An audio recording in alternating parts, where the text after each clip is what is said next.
오셨습니다. 모두 잘 오셨습니다.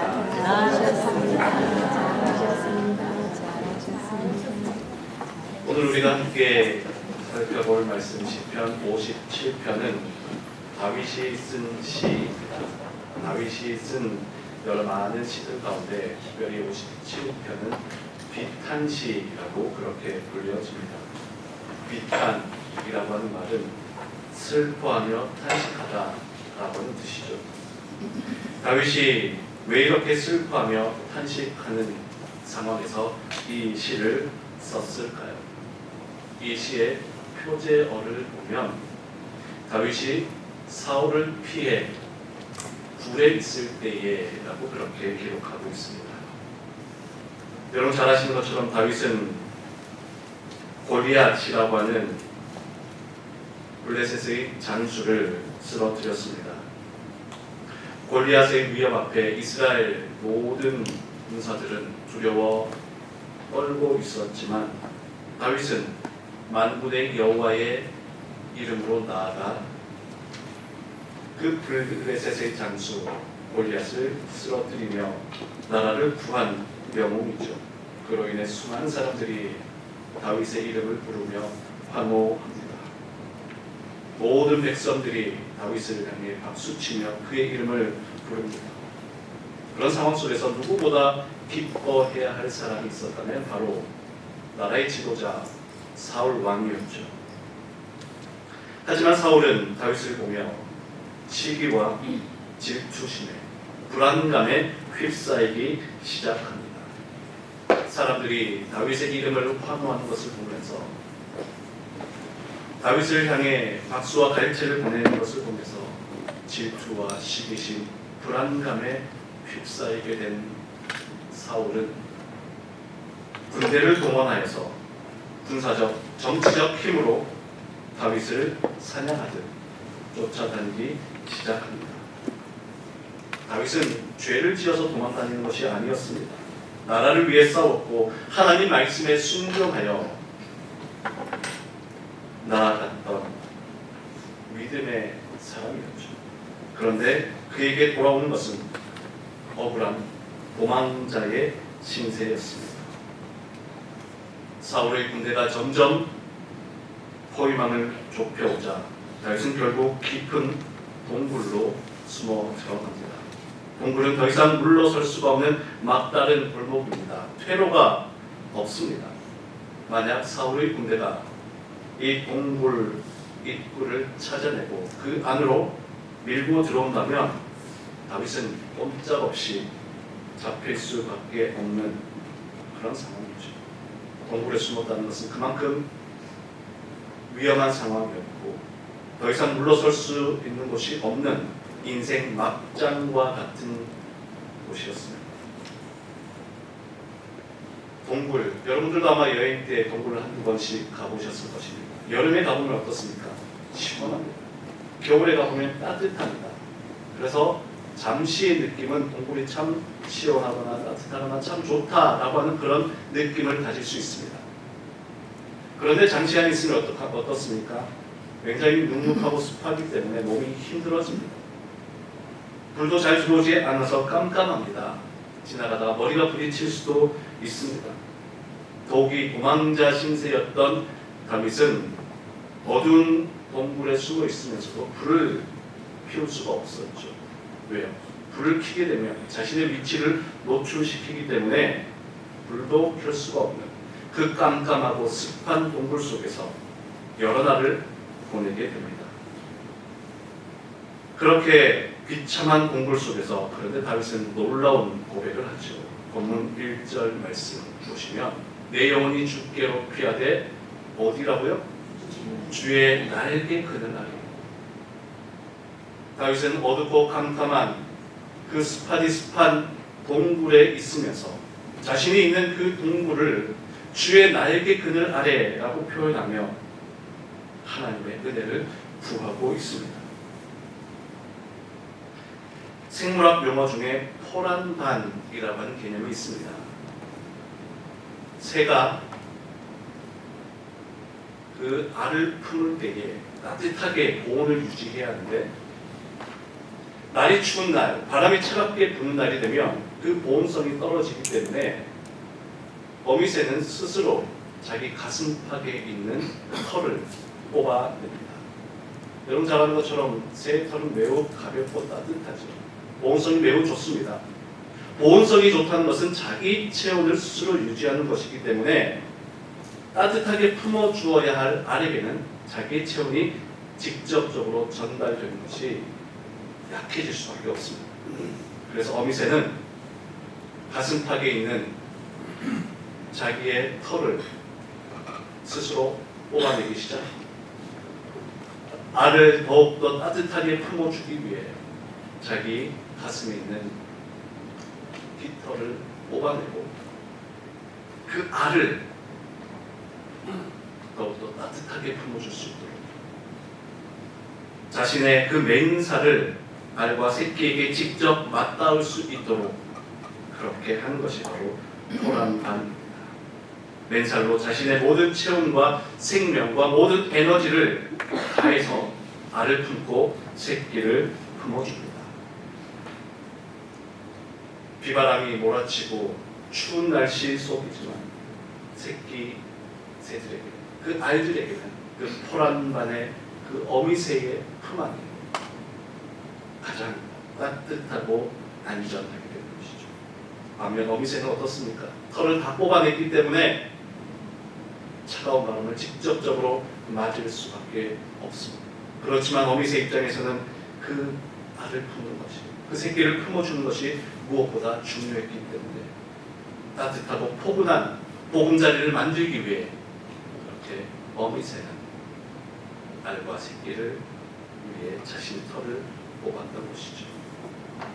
다윗은 지금 하나님의 포란반, 하나님의 맨살과 하나님의 직접적인 그 사랑 속에, 그 따뜻한 온정 속에 거하고 있음을 느꼈기 때문에 비록 어둡고 캄캄하고 습하디습한 동굴이었지만 그는 그 속에서 포란반, 하나님의 따뜻한 사랑, 안전한 사랑을 경험하면서 나는 이곳에서 주의 날개 그늘 아래에서 이 재앙이 지나가기까지 가장 안전하고 가장 따뜻하고 가장 포근한 이 자리에서 하나님을 바라봅니다 라고 그렇게 고백합니다. 지난 한 주 동안 여러분들도 얼마나 많은 어려움들이 있으셨는지 저는 잘 모르겠지만 힘들고 지치고 고난의 순간들이 있었을지라도 오늘 이 시간 우리가 하나님을 예배하는 이 자리가 주의 날개 그늘이 되고 주님의 포란반이 되어서 하나님의 따뜻하고 하나님의 포근한 그 사랑을 경험하고 누리시는 복된 자리가 될 수 있기를 축원합니다. 다윗에게 동굴은 그저 숨어있는 자리만이 아니었습니다. 특별히 다윗은 그곳에서 하나님께 기도하며 나아갔던 기도의 자리입니다. 2절 말씀 우리 다 함께 읽습니다. 내가 지존하신 하나님께 부르짖으며 곧 나를 위하여 모든 것을 이루시는 하나님께로다. 하나님을 찾고 하나님께 기도하며 은혜를 구하고 있습니다. 이전까지 다윗의 인생은 평범하고 어쩌면 편안한 인생이었습니다. 시골 목동으로서 아버지의 양들을 돌보면서 그냥 그 또래의 평범하고 편안한 그런 인생을 살아왔던 다윗이죠. 그런데 지금은 어떻습니까? 그 평범한 일상이 무너졌습니다. 편안했던 일상은 다 사라졌습니다. 그리고 지금은 인생 막장인 동굴로 밀려 들어와 불안하고 외로운 처절한 그런 순간을 맞이하고 있을 그때에 다윗은 비로소 하나님을 찾고 하나님께 부르짖으며 내 인생의 모든 것을 이루실 하나님을 신뢰하며 간구하고 있습니다. 그러면서 특별히 지금 이 순간 다윗은 하나님을 향해 지존하신 하나님, 히브리어로는 엘로힘이라고 표현하고 있는데요. 이 엘로힘의 뜻은 힘이 센 하나님, 강력한 하나님, 모든 것을 이룰 수 있는 분이라는 뜻입니다. 이 엘로힘이라고 하는 것은 고대 근동 사회에서의 신 개념을 반영한 표현인데요. 그 당시 고대 근동 사회에서는 각 지역마다 영역마다 다 각자의 신들이 있다고 생각했습니다. 산 하나하나에도 봉우리 하나하나에도 모든 그 봉우리 신이 있고요. 또 넓은 들판에도 그 들판을 주관하는 신이 있고 바다에도 바다를 주관하는 신들이 있습니다. 그런 수많은 신들 가운데에 하나님은 어떤 분이시느냐? 가장 강력한 하나님, 모든 신들과 싸워도 능히 이길 수 있는 하나님, 하나님께서 뜻하신 모든 것을 이루실 수 있는 하나님, 고대 근동사회의 어떤 신보다도 더 강력한 하나님이라고 하는 의미를 담고 있습니다. 사울의 군대가 아무리 촘촘하게 포위망을 좁혀 올지라도 다윗이 두려워하지 않았던 것은 바로 이 엘로힘, 강력한 하나님, 사울의 군대보다 더 크고 강한 엘로힘 하나님을 바라보았기 때문입니다. 그랬기에 다윗에게 이 동굴은 절망의 자리가 아니라 전능하신 하나님께, 강력하신 하나님께, 저 사울의 군대보다 더 강하고 더 능력 있는 하나님께 자신의 인생을 맡기는 그런 기도의 자리가 되었던 것입니다. 오늘 우리도 살아가면서 겪게 되는 인생의 많은 문제와 고난들이 있을지라도 우리는 결코 절망하지 말아야 할 것은 바로 이 엘로힘의 하나님이 우리를 붙드시기 때문입니다. 우리와 함께 하시는 그 하나님은 결코 연약한 분이 아니십니다. 우리와 함께 하시는 그 하나님은 아무것도 할 수 없는 무능한 하나님이 아니라 모든 것을 이기시고 모든 것을 이루시는 강력한 하나님이심을 기억하며 고난과 어려움의 자리에서도 우리는 날마다 모든 것을 이루시는 엘로힘 하나님을 바라볼 수 있기를 축복합니다. 아멘. 다윗은 이 동굴에서 하나님을 바라보며 기도할 때에 하나님, 당장 저 원수들을 제거해 주십시오. 당장 저 사울의 군대를 물리쳐 주십시오. 라고 그렇게 기도하지 않았습니다. 우리는 문제를 만나면 어떻게 합니까? 하나님, 빨리 이 문제를 해결해 주십시오. 빨리 이 가시를 뽑아 주십시오. 빨리 이 고통의 이 어려움들을 해결해 주십시오. 라고 기도합니다. 다윗도 하나님, 저 쫓아오는 사울의 군대를 빨리 제거해 주십시오. 라고 얼마든지 기도할 수 있었을 것입니다. 그런데 본문 3절 말씀을 보면 하나님께서는 다윗에게 어떻게 응답하시는가? 3절 함께 있습니다. 그가 하늘에서 보내사 나를 살피려는 자의 영광에서 나를 구하실지라. 하나님이 그의 인자와 진리를 이루시니 하나님이 다윗에게 응답하시기는 하시는데요. 어떻게 응답하십니까? 너를 삼키려고 하는 저 악한 손에서 내가 너를 구원할 것이다. 사울의 군대에서 다윗을 건지기 위해 우리가 생각할 때는 빨리 저 사울의 군대를 제거하시든지 아니면 저 사울의 군대와 맞서 싸울 수 있는 더 강력한 군대를 하나님이 보내주시든지 그렇게 해야 될 것이라고 생각합니다. 그런데 하나님이 무엇을 보내주신다고요? 내가 너에게 사울과 싸울 수 있는 힘을, 더 강력한 힘을, 더 강력한 군대를, 더 좋은 무기를 보내주겠다 라고 말씀하신 것이 아니라 인자와 진리를, 하나님의 변함없는 사랑, 헤세드의 그 사랑과 진리의 말씀, 변하지 않는 말씀을 너에게 보내어 주겠다라고 약속하십니다. 사울과 싸울 수 있는 힘, 군대, 무기를 보내주는 것이 아니라 인자와 진리, 하나님의 사랑과 변함없는 그 약속의 말씀을 너에게 보내주겠다. 이것은 무엇을 의미하는 것입니까? 눈앞의 사울이라고 하는 문제는 그대로 남아있습니다. 지금 처해 있는 동굴이라고 하는 현재의 문제도 그대로 남아있습니다. 그러나 하나님께서는 다윗에게 하나님의 변함없는 인자신 사랑과 진리의 말씀을 보내어 주심으로 사울의 군대를 더 이상 두려워하지 않게 하시겠다는 약속이죠. 하나님께서 주시는 은혜가 있고 하나님의 사랑이 있고 하나님의 말씀이 있으면 문제를 보더라도 더 이상 문제를 문제로 인식하지 않게 된다는 것입니다. 하나님께서 함께 하심으로 말미암아 나의 믿음이 더욱더 커져가고 담대한 믿음과 용기를 가지게 되면 사울은 여전히 눈앞에 칼을 가지고 있고 사울의 군대가 여전히 시퍼렇게 포위망을 좁혀오고 있지만 그 문제를 보면서 더 이상 두려워하지 않게 된다는 것입니다. 진짜 승리는 내 눈앞의 문제, 나를 아프게 하고 찌르는 가시가 직접 빨리 제거되는 것이 아니라 진짜 승리는, 진짜 믿음의 승리는 문제는 여전히 남아있지만 그 문제가 더 이상 나를 두렵게 할 수 없는 것, 그 가시가 더 이상 나를 아프게 할 수 없는 상태, 그 어려운 현실들이 더 이상 나를 흔들 수 없는 상태가 되는 것, 그것이 진짜 믿음이고 진짜 승리입니다. 존 비비어가 쓴 광야에서라고 하는 책이 있습니다. 이 책의 내용을 보면요, 하나님은 때로 우리를 안전한 온실이 아니라 거친 광야로, 거친 동굴로 밀어넣을 때가 있다.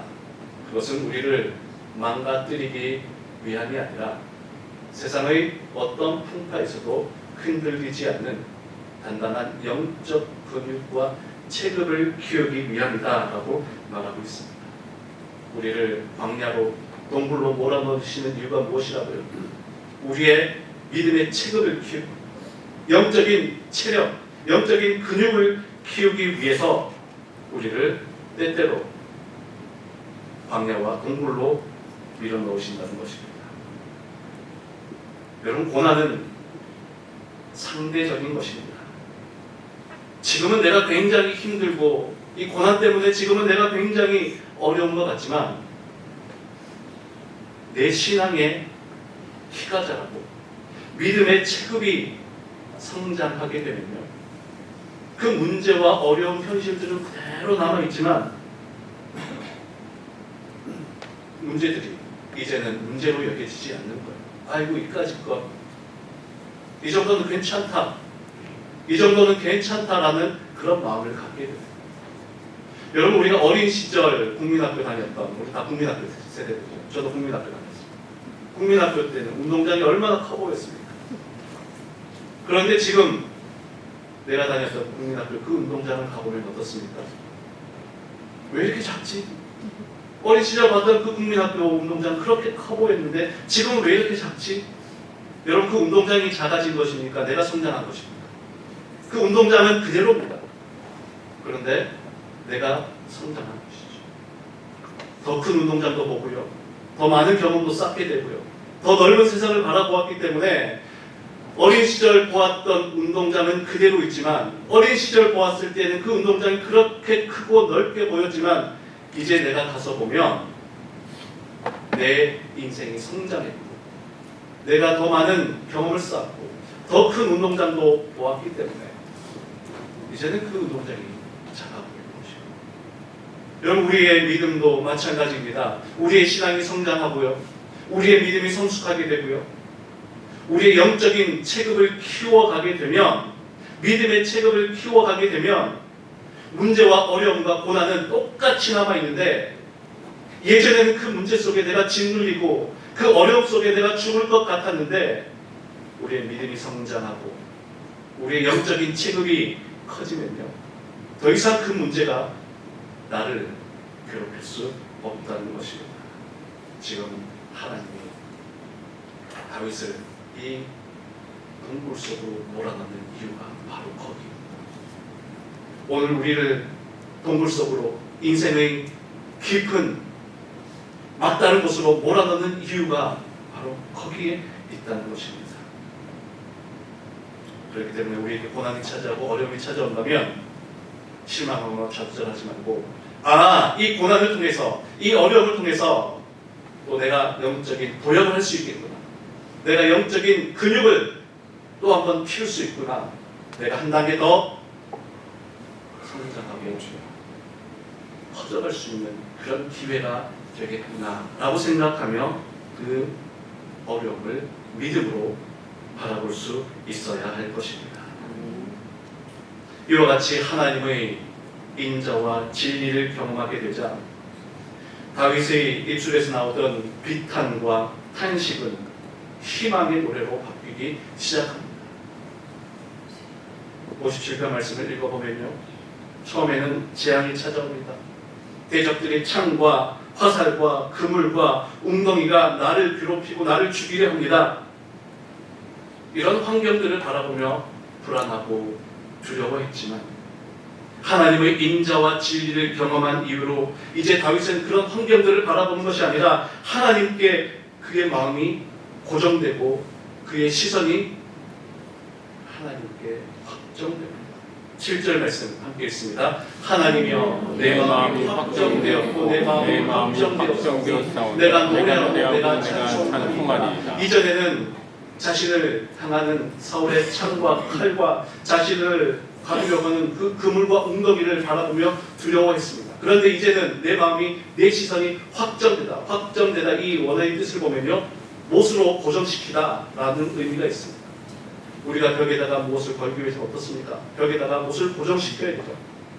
내 마음이 하나님께 단단히 고정됩니다. 내 시선이 이제는 문제와 어려움과 나를 향한 칼과 활과 웅덩이를 바라보며 두려워하는 것이 아니라 내 마음이, 내 시선이 하나님께 확정됩니다. 내 시선이 하나님께 고정됩니다. 더 이상 세상 두려움을 바라보지 않겠습니다 라고 그렇게 이야기를 합니다. 엘로힘의 하나님을 만나고 하나님의 인자와 진실하신 그 사랑을 경험하게 되자 그의 마음이 하나님께로만 확정되고 견고해지게 된 것입니다. 하나님을 만나고 나니 더 이상 원망과 불평이 아닌 노래하며 찬송하리이다. 이 동굴 속에서 부르는 노래, 여전히 사울의 군대가 나를 좁혀오고 있지만, 나를 위협하고 있지만 칼과 창과 그물들이 내 주변에 포진되어 있지만 하나님, 내 시선이 하나님께 확정되고 고정되기에 나는 이 동굴에서도 하나님을 노래하고 하나님을 찬송하고 고백합니다. 그러면서 마침내 8절에서는 위대한 선포를 합니다. 함께 있습니다. 내 영광아 깨울지어다. 비판과 수고가 깨울지어다. 내가 새벽을 깨우리로다. 내가 새벽을 깨우리로다. 다윗 인생 가운데 가장 어둡고 가장 깊은 동굴에서 다윗은 아직 오지 않은 내일의 새벽빛을 감지했습니다. 아직까지 캄캄하고 아직까지 어둡고 아직까지 절망의 자리에, 그 절망의 동굴 속에 있지만 그는 동굴 속에서 하나님을 만나고 하나님께 기도하고 엘로힘의 하나님의 그 은혜를 경험하게 되자 이 캄캄한 동굴 속에서 자신을 향해 비춰주시는 새벽빛을 경험하게 됩니다. 내가 새벽을 깨우리로다. 여러분, 새벽을 깨우는 소리라고 하면 어떤 동물을 가장 먼저 떠올리십니까? 닭이죠. 닭. 저도 어린 시절 할머니 집에 가서 잘 때면 이 새벽마다 막 꼬끼오 울어대는 그 닭 소리를 들으며 깨었던 기억이 있습니다. 닭은 굉장히 빛에 민감한 동물입니다.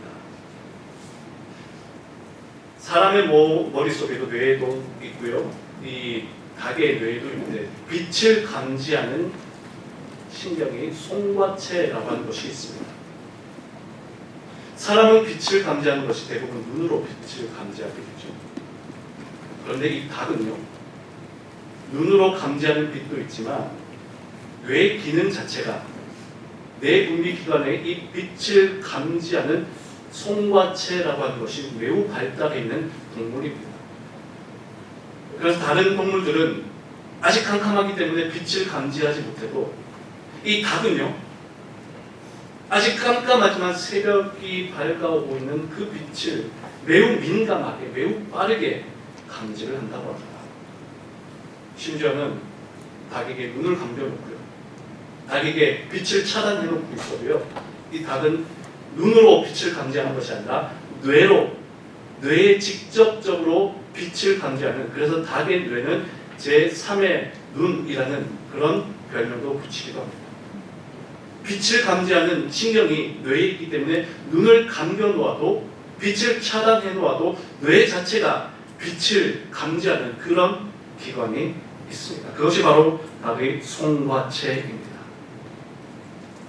그래서 여전히 깜깜하고 여전히 어둡고 사람들의 눈에, 다른 동물들의 눈에는 빛이 보이지 않지만 어떤 동물들보다도 가장 먼저 민감하게 빛을 감지하는 동물이 바로 닭이라고 하는 것이죠. 놀랍지 않습니까? 그 닭의 작은 머리에, 우리 사람들이 보면서 머리 안 좋은 사람, 잘 감은 사람 보고 뭐라 그럽니까? 저 닭 대가리. 이게 함부로 이제 말해서는 안 되는 거예요.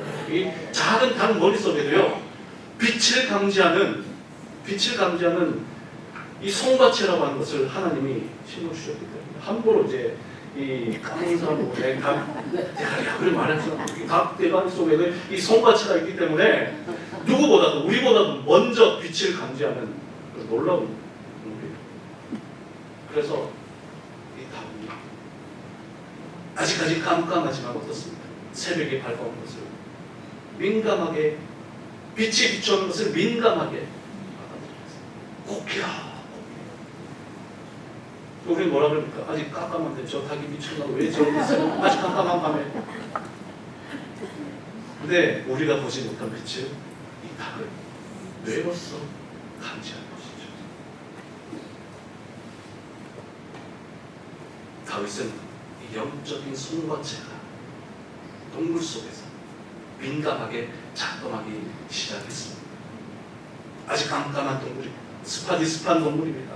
그의 인생에 아직 빛은 비춰오지 않습니다. 사람의 눈으로 볼 때는 여전히 깜깜하고 어두운 암담한 현실입니다. 그런데 다윗은 엘로힘의 하나님을 만남으로 인해서 나에게 인자와 진실하신 그 사랑과 능력의 말씀을 보내주신 하나님으로 인해서 이 영적인 송과체가 깨어나기 시작하면서 지금은 내가 깜깜한 어둠 가운데, 이 깜깜한 동굴 가운데 있지만 하나님이 나에게 빛을 비춰주고 있구나. 이것을 깨달으면서